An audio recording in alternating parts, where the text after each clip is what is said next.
वो कीजिएगा।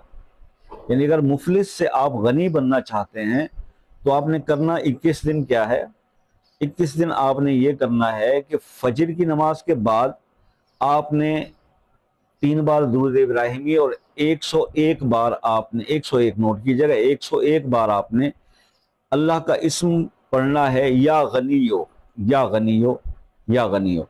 उसके बाद फिर 3 बार फिर दुरूद इब्राहिमी पढ़ना है। उसके बाद उसी दिन फिर असर की नमाज के बाद, असर की नमाज के बाद आपने फिर 3 बार दुरूद इब्राहिमी पढ़ना है, और फिर आपने 101 बार अल्लाह का इस्म पढ़ना है, या मजीदो।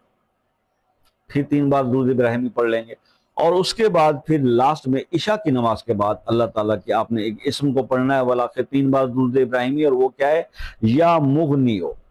और ये सबसे आसान अमल है मुफलिसी दूर करने का, जो इजीली परफॉर्म किया जा सकता है, कोई ज्यादा तादाद नहीं है। सिर्फ